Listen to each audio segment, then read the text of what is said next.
Well, hey everybody, John Rethlin here with a double review of the G1 Climax 29, Night 9, and 10 events. If you're wondering why this review is going up now and not going up earlier, you may have missed it.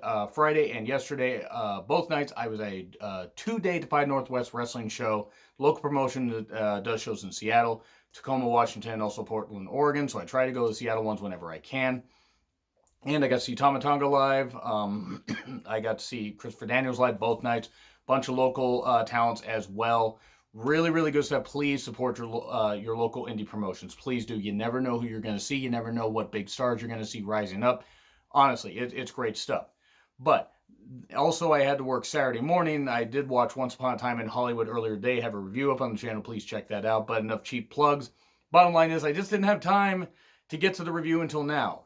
So I was just able to get Night 10 out of the way, and here I am reviewing it, and I'm going to focus less on the undercard matches, more on the block matches, and I'm going to do Night 9, then I'm going to give you the point totals for the A block, and then after Night 10, I'm going to give you the, point totals for the B block, because it's pretty interesting to see who's leading the block so far. I'm less shocked by the A block and more shocked by the B block, but anyway, commentary for both nights was done by Kevin Kelly, Rocky Romero, and we start off with Suzuki-gun members Minoru Suzuki, Kanemaru, and Taichi versus Jeff Cobb, Yota Tsuji, and Ren Narita. Gee, I wonder who's going to take the pin. Probably somebody on Cobb's team. That's what happened. It was a preview of Cobb and Taichi, who, are rekindling a feud they had after Taichi took the Never Openweight title from Jeff Cobb very soon after Jeff Cobb had beaten Will Ospreay at the G1 Supercard. Suzuki-gun jumps the bell. We go outside. We get Narita and Suzuki, because Narita apparently wants to die. Fortunately, he didn't die, but we get Taichi and Cobb, having a bit of a scrap and everything. Yota and Kanemaru, and Deep Impact off the ropes. 1, 2, 3. Again, these undercard matches, they serve a purpose, but sometimes it almost feels like the entrances, like combined, are about as long as the matches. And I mean, I get it. It's a formula that works for New Japan, but sometimes it does get a bit stale. But you can say that. You can say that really about any wrestling promotion. I'm not knocking New Japan. Formula works, but you guys may get what I'm saying. Then we get to the second undercard match. It's Jay White, Yujiro Takahashi, and Chase Owens versus Juice Robinson, Hanma, and Toa Henare. And oh god, Hanma, after a bit of a scrap and trying to fight with Yujiro, gets beat up for a while. Big shock. Hanma gets beat up for a while. And then Juice and Jay, they get in. They're gonna, they have a pretty damn good rivalry, and had a great match at the G1 special at the Cow Palace last July.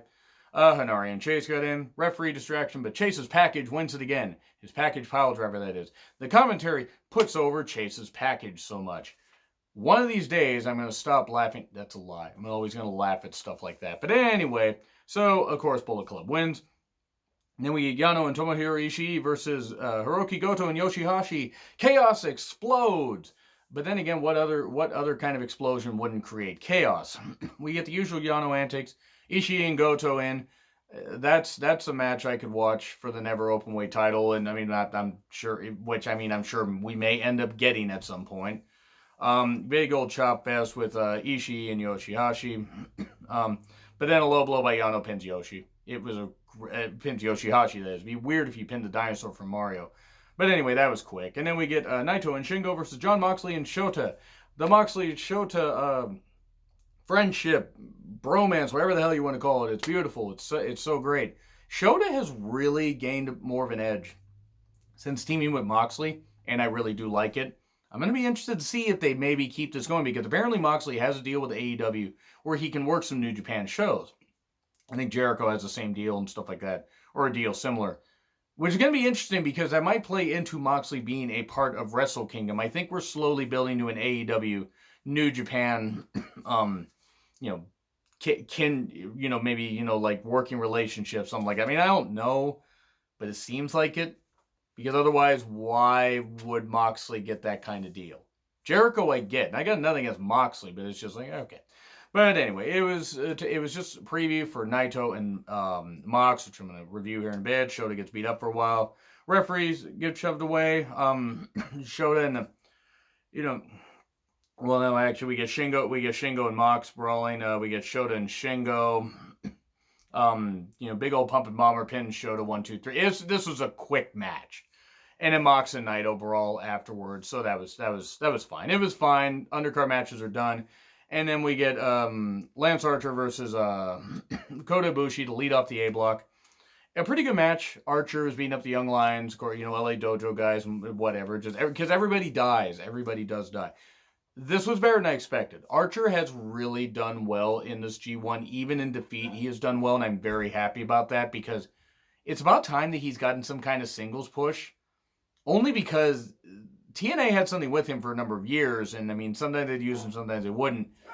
WWE didn't know what the fuck they were doing with him. I mean, he's been in New Japan for a while, whether he was tag teaming or anything. It's just nice to see him get a singles push. Anyway, Archer does take over. He does focus on Ibushi's ankle because the ankle is still tender and everything. Big old powerbomb out of the corner by Ibushi. By Ibushi. I mean, not by Azura, but does that. That was impressive. It just amazed me watching just some of the shit that Archer did. Like Archer, just hit this huge knee on Kota Ibushi. Just like, ow. A guy 6'8" should not be able to move like that. He goes for a moonsault. That misses Kota Ibushi. Big old series of near falls. I'm gonna hit some. Nope, nobody can get the pin. Ibushi hits a Kamigoye. Archer's not going down. And eventually hits another Kamigoye, 1, 2, 3. A good match. I would encourage you guys to check this one out. And then we get Ospreay versus Bad Luck Fale. With Chase Owens and Jado there. Please fucking never put Fale in the G1 again. I don't want to make it sound like I hate Fale. I do not hate Fale. I respect Fale. I really do. He is talented. He is a talented guy. He is not cut out to be in the G1 anymore. Now, it could just be age, it could just be mileage, it could be a whole bunch of stuff. I watched some of his other stuff that he had years ago in previous G1s. And he wasn't much more interesting there than he is here. Now, I know weight and mileage and stuff like that. I just don't like it. Just stop putting Fale in the G1. Because they did everything they could. Smoke and mirrors and window dressing and stuff like that. I mean, Chase interfered before. And then the bell rang. But the referee's distracted. And then Fale grounds him, and then we get a ref bump. We get more interference. We get a cane usage. We get a grenade. No, I mean, Ospreay, it's like carrying a 500 pack of, or sack of wet sand or something. I don't know why there would be a 500 pound bag of wet sand anywhere, but he hits the Os Cutter, and then we get a ref bump. We get a cane usage when he tries to go for the Os Cutter on Chase. Of course, Chase, I believe, ends up hitting the package pile driver outside, rolls him in. And then Red Shoes comes down because, the other referee, I think it was Marty Asami, whoever it was, the referee was down. So Red Shoes runs down, having seen all this stuff, and is about to count. Fale, I think he counts 1, 2, and then just does the double bird to him, and then calls for the bell. So Ospreay wins by DQ. I mean, at least that happened, but it's just like, for fuck's sake, it's like it's not protecting Fale. It's making Fale like, hey, I can't beat this 200-pound guy. Not that Ospreay isn't talented, but it's like, I can't beat this guy. So we got to window dress it up so I can look good. And I'm not saying Fale is the one that booked it, but it just wasn't a good match. And then we get Zack Sabre Jr. versus Evil as a New Japan Cup match, or rematch. And these two always work well together. It was pretty much what you would expect from them. There were a few more submissions from Evil, and there was some good stuff. Do not get me wrong. This match was not bad at all. Will this be on my favorite matches of the tournament? No. But is it a good match? Yes. You do get ZSJ just making submissions look easy. He did focus on the neck, focus on the leg, focus on every body part. Evil does come back. He does end up getting a Scorpion after, Scorpion Deathlock after ZSJ gets one of his own. And earlier, Evil actually uses an apron-assisted magic killer. Well, sort of. Because, it's a good thing ZSJ did not hit the apron because we know, hardest part of the ring. There were some great momentum switches, close, near falls. But in the end, everything is Evil. Not going to try to do it like Rocky. 1, 2, 3. And Evil earns 2 more points. So that was good. I think that's fine, giving Evil more of the rub here after ZSJ did so well in 2018 in tournaments. I think it's actually a pretty good thing to do that.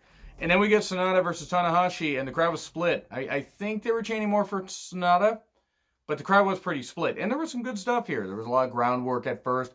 It slowly built up. There's a cool Paradise Lock spot. Kastana got locked in. Sonata takes over, does hit a nice dive, hits some nice strikes, but Tanahashi does come right back. We get a moonsault by Sonata. Of course, it misses because Sonata's knees are going to hate him by the time he's 40.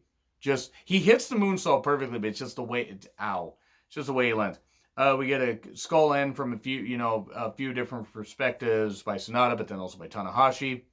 We get some strikes, but then in the end, high fly flow 1, 2, 3. Tanahashi earns 2 more points, which I don't mind. I think we can agree this is probably Tanahashi's last big hurrah in the G1. He is not moving well. I'm not picking on him. He is the ace. He's carried this company on his back for years and years and years. But it's obvious that he's slowing down. As good as he is, it's obvious he's slowing down. I think they're telling the story here. But he won. He beat Sonata. That's fine. Sonata's got more G1s in him, and it's not like he can't earn more points. And then we get Kenta versus Okada, and gee, who was I cheering for? I actually, honest to God, was one of the ones saying both these guys. I mean, I wasn't at the crowd live. That would have been weird and difficult for me to make that trip.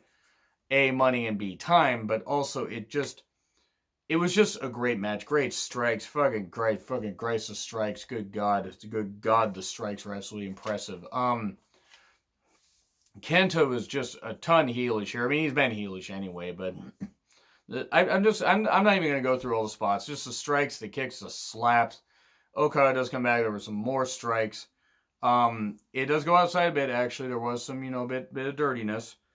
Kenta does hit a nice double stomp while Okada's on the barricade. That was pretty cool. We get a double stomp for 2. GTS attempt, nope. And then we get a drop kick to the back of the head. Palm strikes from Kenta. I mean, just slapping him, just palm striking him. But after, some counters out of the Rainmaker, we get 1, 2, 3. I thought we were going to get maybe a Rainmaker kicked out. Nope. Kenta loses. That's his first loss in this G1. And we get a handshake at the end, and that was pretty nice. So I'm going to go over the point totals really, really quickly and then get on to the Night 10, aka B block review. So we get A block. We've got Will Ospreay with 4 points, Lance Archer with 4. We've got Evil with 6, Bad Luck Fale with 2, should have 0. Sonata rather with 2, Zack Sabre Jr. with 2. I think it's pretty obvious those guys are out. So yeah, it's a shame, but I think they're both out. And then we get Kota Ibushi with 6. We get Kenta with 8. Okada, a perfect 10. And we get Tanahashi with 6. By the time, let's see, this is night 9. By the time we get to night 13, by the time we're done with night 13, we're going to know pretty much who the top 4 are, because there's only going to be about 4 left that are eligible. But anyway, we are now going to move on to night 10. So, yep, okay, and I'll make sure, by the way, to always try to put time codes in the description if I do double reviews. That way you guys can skip to certain points if you don't want to hear about certain matches. But anyway, thank you guys very much, firstly, for watching the New Japan content. I really do appreciate it. Making it popular, making it worth it. That sometimes I go without sleep or I just, watch this stuff. Because as much as I enjoy it, I wouldn't be reviewing it if you guys didn't enjoy it. So anyway. Again, Kevin Kelly, Rocky Romero on commentary. We get, so since it's B block, we get A block previews for the Tuesday event. And we get Yuya Uemura versus Ren Narita in just a good young lion wrestling match, good mat wrestling. Yuya does come back hitting some good stuff. But Narita mainly is the one focused and grounding him and everything with a nice single leg crab. I think it's had high gable grip. I mean, just that friggin' throw and just that beautiful bridge. If they can put that over as one of the premier finishers in Japan. If Narita can keep that going and actually, stays relatively healthy and everything, he can keep that going. That's going to be something that's going to net him some championships. Probably after he goes back, comes back from excursion and everything. But still, that was fun. And then we get, excuse me, Yujiro Takahashi, Chase Owens, and Mad Luck Fale versus Kota Ibushi, Hanma, and Hanare. Gee, I wonder who's going to... Hanma took the pin here. I should just skip that, but... No, Hanare does start off with Chase. That was nice little exchanges and everything. I love Hanare. I hope Hanare's in the G1 next year. Does go outside. Ibushi does get in. Yujiro and Hanma then are in afterwards. The Kokeshi misses, but then Hanare and Hanma do their own versions of the Kokeshi on Yujiro. That was pretty nice. But in the end, Pimp Juice pins Hanma for the 1, 2, 3. So Bullet Club wins once again. Then we get Minoru Suzuki, Lance Archer, Kanemaru, and Zack Sabre Jr. versus Yoshihashi, Chaos, Shota Umino, and Will Ospreay. Hey, Shota. Glad you're here. You're taking the pin. Shota without Moxley now just seems like it just doesn't seem to work. It's only been going on for like a month and a half. Well, yeah, actually about a month and a half, and it's beautiful. It's just so great to see because Shota actually again has improved quite a bit. I mean, he's improved anyway. Facing Tanahashi earlier in the New Japan Cup, but he really has improved. But anyway. So it's pseudo chaos. I mean, even though Shota isn't there as part of chaos versus Suzuki-gun. And we get previews of ZSJ and Ospreay and Okada and Archer. And actually, ZSJ and Ospreay start off and have some great, terrific exchanges. Very excited for that match. That match is really going to be goddamn good. Suzuki and Yoshihashi. Oh, God. Yoshihashi wants to die. Apparently, braining himself on those stairs made him kind of go after the wrong guy. But, anyway. Of course, Suzuki just gets everybody outside and just starts throwing guardrails, throwing chairs, throwing not children, but throwing full-grown adults at Yoshihashi, burying him under everything. And then, Okada and Archer are in. Everybody gets in soon after. Hit a move, and then we all separate. But then, Deep Impact pins Shota to the shock of nobody. To the Shota shock of nobody. I don't know what the hell that was. I'm sorry, but I can't retract it. Yep, so Shota takes the pin, then we get Evil, Sonata, and Bushi versus Kenta, Carl Fredericks, and Tanahashi. Once again, it's kind of funny when you can tell who the hell's going to take the pin. I mean, there's a formula that follows these things, but anyway. Tana and Evil, that's going to be pretty good. Kenta and Sonata, that's going to be pretty goddamn good. I'm really excited about those matches. Especially Kenta and Sonata. Kenta has had... I don't think he's got a ton of time left before things start to break down just because of how many years he's wrestled in general. But he's making the most of his G1. But anyway, LIJ does take over after, just with some triple teaming. We get a Paradise Lock on Tana in the ropes, of course, so he can't escape. But they get Bushi and Fredericks in, and there's a cool single crab spot where Fredericks wouldn't let up, no matter what member of LIJ hit him. But in the end, MX pins Frederick. 1, 2, 3. Fredericks, rather. Well, and then we're done with that. And then we get to the B block. It's Chaos exploding with Goto and Yano. And I'm going to make this really, really quick. Chaos chance. Yano's doing the Chaos chance. There's turnbuckle pad usage. And then Goto goes into the turnbuckle, exposed turnbuckle, but he doesn't get pinned. And then in the end, Yano tries for the low blow. That doesn't work. And then Goto does this weird leg lock, pin thing and pins Yano. And it's like 2 minutes long. I find Yano's matches entertaining, but I do agree that maybe he shouldn't be part of the G1 after this. Maybe this should be his last one. Or that if you have him in any of these future ones, that maybe you take it a little easy and you give him a few less wins. I know he only has 2, but still. But yeah, okay, Goto got the win. Then we get Ishii versus Juice Robinson, and oh boy, this was fun. This was fun and physical. This is the kind of stuff that I like. They were running at each other, chops aplenty. And at one point, Kevin Kelly says, stiffen up and take it. Show your best. Phrasing. Maybe if I wasn't so dirty-minded, I wouldn't have popped at that. Gross. Throat chops by Ishii. Ishii hates the fact that everybody else has a neck. He was born without a neck. Seriously, those fucking throat chops were scaring me. Please, don't do that. I mean, at least it's not me. But still, I prefer everybody to have working necks and throats. I mean, everybody should be able to have breathing room and everything. But big old strikes, a knee to Juice's head off the ropes. Who knew Ishii could fly again? I thought that table spot that he did to Moxley was the only high-flying thing he was going to do. Well, he's done other stuff also. He's done drop kicks to the back of the head off the ropes, but he doesn't do it that often because he's more of a ground-based guy. Big old superplex by Juice. All the no-selling. Hey, we're going to do German suplex. I'm going to no-sell. Then I'm going to do suplex. Well, I'm going to no-sell. And we get more strikes. We get a juice box where, oh God, Ishii got spiked on his goddamn head. That looks, oh God, oh. Ow.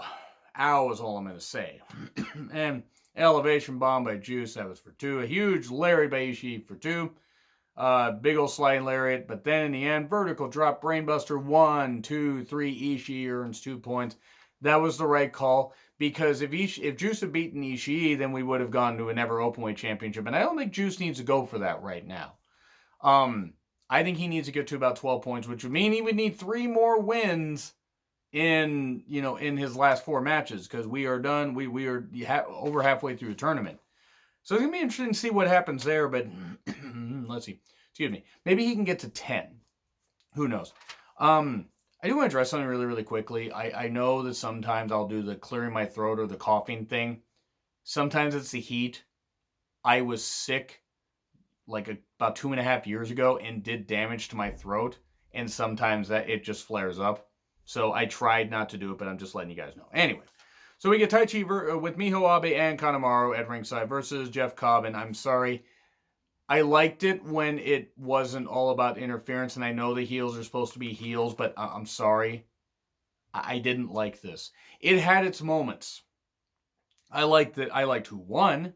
I liked it when it was actually about the wrestling and less about, oh, look, everybody's interfering. And Miho Abe, she had so much of Taichi's character. Miho is beautiful. She is just goddamn beautiful. But anyway, it's a rematch of Dontaku, night 1 or 2, I don't remember, for the Never Openweight Championship. I mean, that's when Taichi beat him, and then Taichi lost it to Ishii soon afterwards. I think it was at Dontaku. Wasn't it at Dontaku? But anyway, we get a handshake by Taichi. He's like trying to show that he's good. And then, then dirty tactics and stuff like that. And huge chops from Jeff Cobb. But then, yeah, we get a mic stand usage while Kanemaru like has the referee distracted. And Cobb comes back. We do. It got better when we actually focused on the wrestling. Yeah, it just, there was this terrible pile drive. Like, I mean, those gun wrench just tosses were impressive. It's kind of like, the trio, the, three amigos that Eddie Guerrero used to do, except Cobb's like tossing them around, but doing the same principle, holding on and doing multiples. Big old spike pile driver. And even though Taichi tried Tour of the Islands 1, 2, 3, Cobb manages to win. That's good. I know why Taichi's in the tournament. I'm not against Taichi being included, but you could have put Hanari in there, and I don't think it would have been wrong. But I don't know. That's my opinion. Then we get Jay White versus Shingo. Jay White is one of the best heels in wrestling. Probably I would say top 3, if not top 2. He's great at getting the crowd to hate him.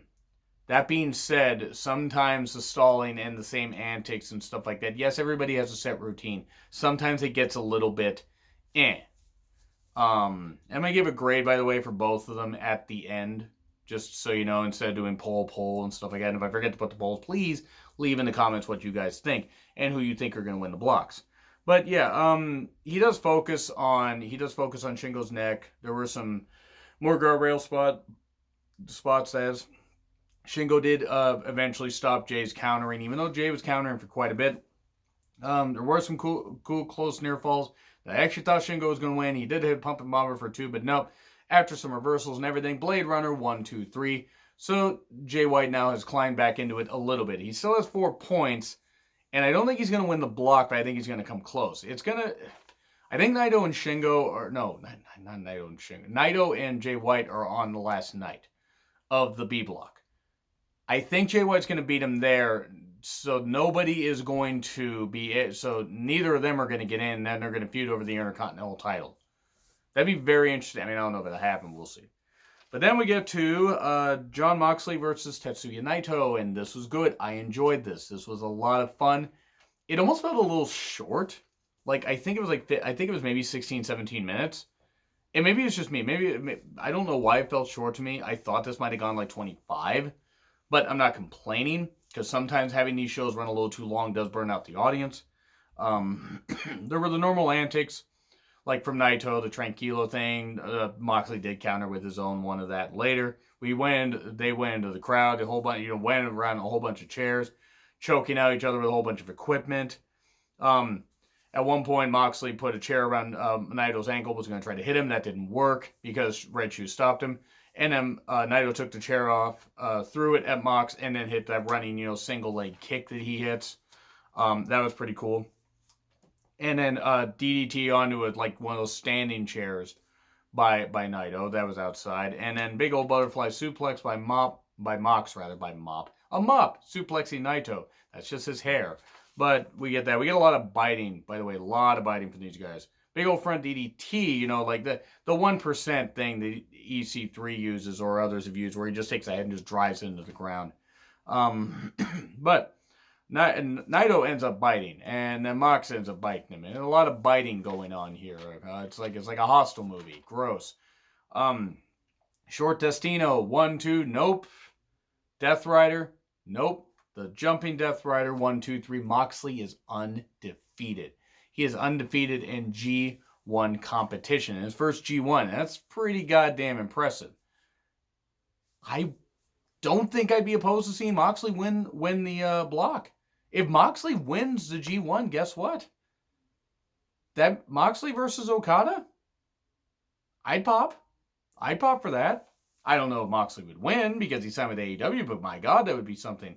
So I'm going to finish up with the point totals here, and then I'm going to give you my grades. So we got, for updated point totals for B Block, Juice Robinson at 6, Shingo at 4, Jon Moxley at 10, Taichi, Yano, and Naito at 4, Tomohiro Ishii at 6, and then Jeff Cobb, Hiroki Goto, and Jay White all at 4.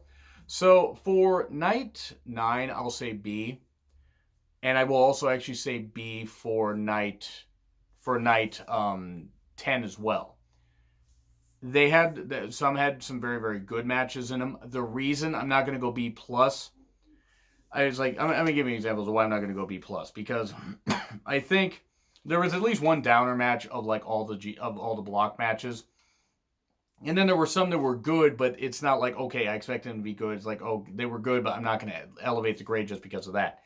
Kenta and Okada is worth watching, and Mox and Naito are. And also, I'll argue that Ishii and Juice was, standout match of the tournament. So Ishii has had some really standout performances. So anyway, B for each. If I forget to put the polls up there once again, please leave the comments. But anyway, let me know what you guys think.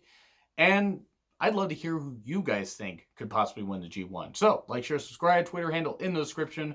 I'm John Ritlin. The Tuesday review will be up in the afternoon. See you soon.